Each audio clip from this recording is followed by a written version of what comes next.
Hello grand మా TV స్వాగతం. ఈరోజు నేను చెప్పేది అటుకులతోటి పొంగల్. ఇది చాలా టేస్టీగా బాగుంటుంది. 10 నిమిషాలు అయిపోయి బ్రేక్ఫాస్ట్ టిఫిన్గా కానీ బాగుంటుందమ్మా.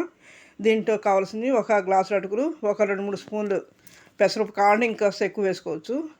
పోపుకి మినపప్పు, శనగపప్పు, ఆవాలు, జీలకర్ర, మిరియాలు, జీడిపప్పు అవన్నీ తీసుకున్నాను. అలాగే పచ్చిమిరపకాయలు 2, ఒక కొద్ది కరివేపాకు, ఒక రెమ్మ, చిన్న ముక్క అల్లం ముక్క. ముందుగా అటుకుల్ని శుభ్రంగా కడిగి నానబెట్టుకోవాలి. అలాగే పెసరపప్పు కూడా కడిగి ఉంచుకోవాలి.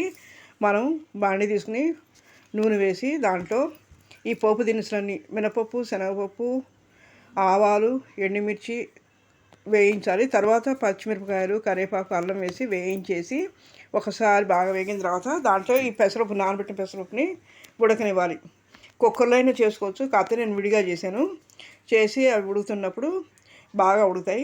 ఈలోపు కూడా అటుకులు కూడా 1-2 సార్లు శుభ్రంగా కడిగి నానబెట్టుకొని మంచినీళ్ళు పోసి నానబెట్టుకోవాలి.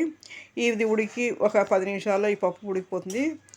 ఇది పప్పు ఉడకనే టైం పడుతుంది. అదే కుక్కర్లో అయితే మెత్తగా పేస్ట్ అయిపోతుంది. కాకపోతే ఇది పప్పులాగా కావాలంటే బాగుంటుందని నేను ఇలా చేశాను.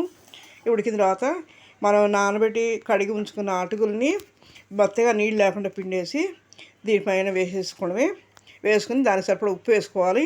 వేసుకుని అడిగి పైకి కలుపుకోవడమే. తర్వాత విడిగా చిన్న బాండి తీసుకుని దాంట్లో జీలకర్ర, నెయ్యి వాడాను నేను, మీరు నూనె వాడుకోవచ్చు. జీలకర్ర, మిరియాలు, జీడిపప్పు వేసి వేయించి దీంట్లో కలుపుకొని ప్లేట్లో సర్వ్ చేసుకోవడమా. 5 నిమిషాలు అయిపోయేది. Thank you.